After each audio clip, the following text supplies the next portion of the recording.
I came on this course because it seems like it's a very exciting way to go, and it's something challenging.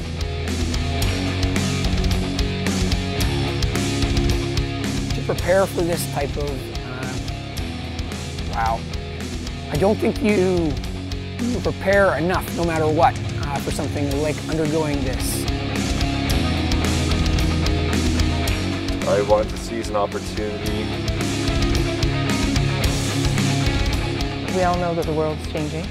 There's kind of an increased need for individuals who are looking to be challenged and who are willing to take a lot of responsibility on their hands. And I was hoping that I might be one of those people. You kind of have to win over your own mind in the dark moments to find that little fire that keeps you going. It's not easy. There's the risk of danger and that, so that's always kind of exciting. At the same time, it's different. It's something new.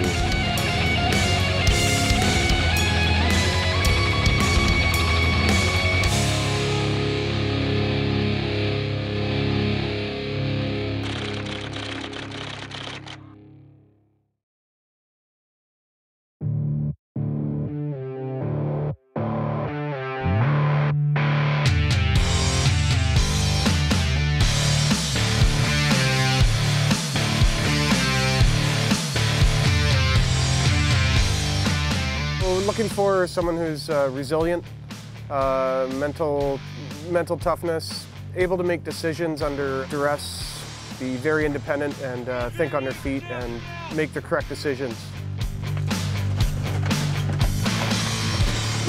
What we're looking for in our candidates is that drive and determination and really the motivation to get the job done.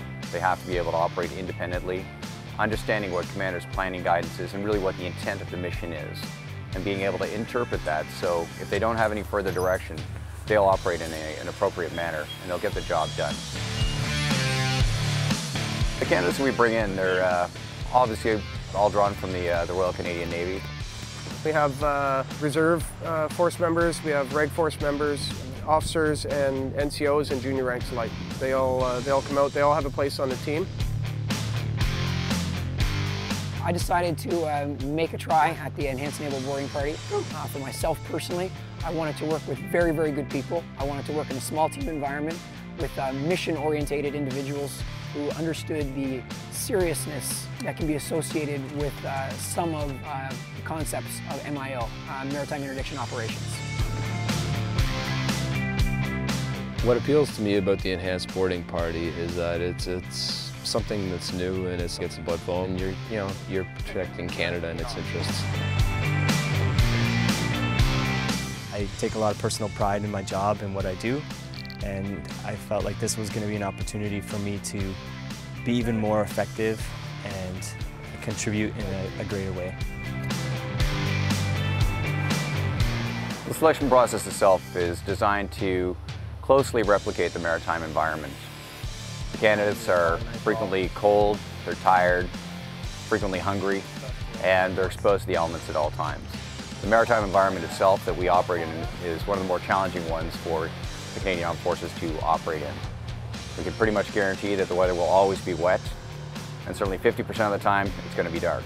The candidates have to be comfortable operating in those environments, and most importantly, they've got to be very comfortable in the water.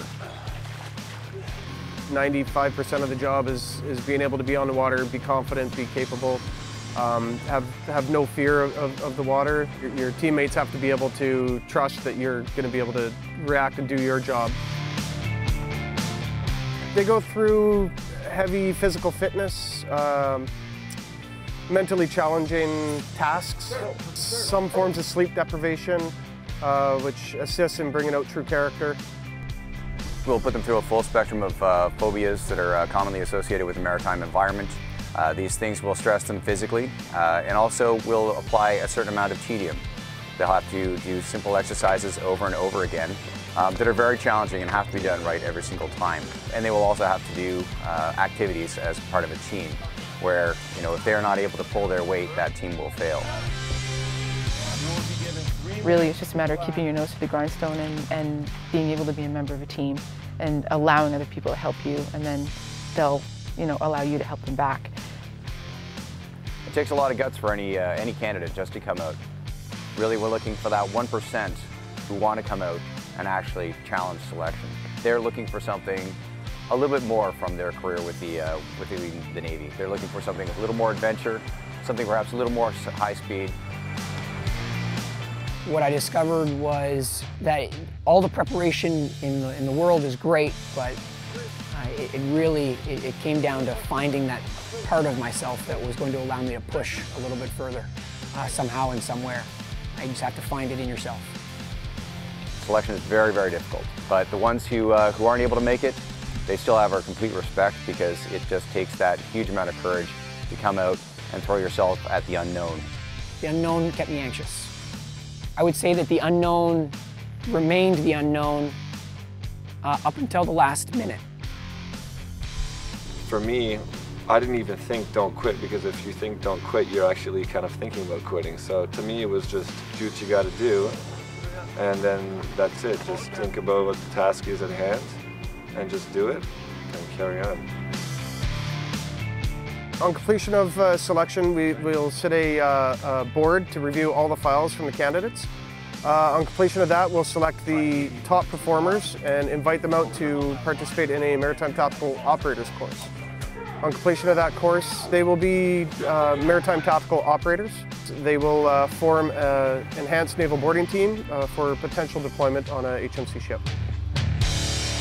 If I was to have any anxieties about what lies ahead, the Maritime Tactical Operators course, which is a 3-month course, should I be selected, is also very challenging. And if you fail any of the phases of that, then that's it, you're out.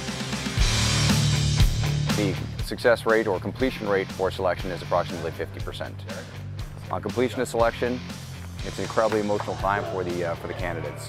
They have a huge amount of pride, certainly a huge amount of relief, perhaps a little bit of disbelief that they were able to get through it.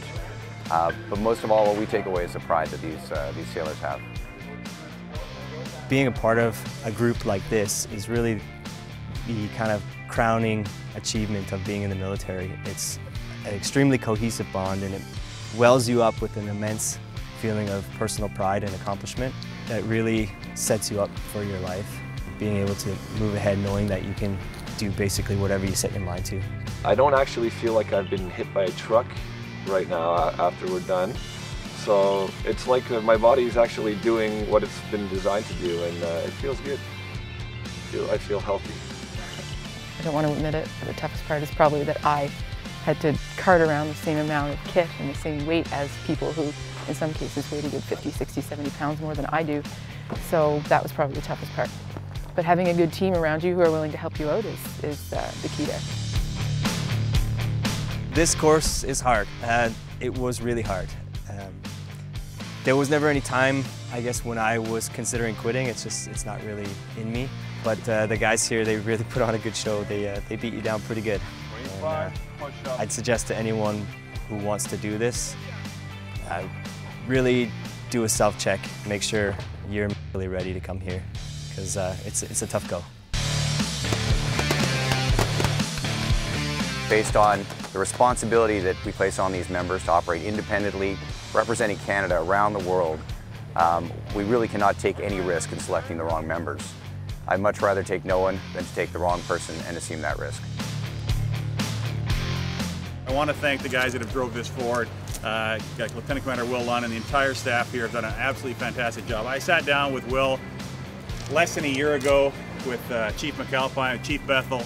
We sat and talked about what we wanted to develop in the Navy for a robust, enhanced naval boarding party that's able to deploy on our deployers throughout the globe and do the operations we want them to do. In 9 months, flash to bang, we had an idea, got some applicants for the course, we developed the course, we conducted the course, and we produced today a team, the Enhanced Naval Boarding Party, Team 1, that's going to go out the doors Winnipeg very shortly to a global deployment on behalf of the Royal Canadian Navy. That flash to bang time in 9 months, that's pretty hard to do. I think the credit goes to entire Will, your team, and all the folks over there, and thanks very much for all the instructors. You bought into the idea, and you've generated an exceptional capability for the Royal Canadian Navy, one that we're going to be able to use throughout the globe.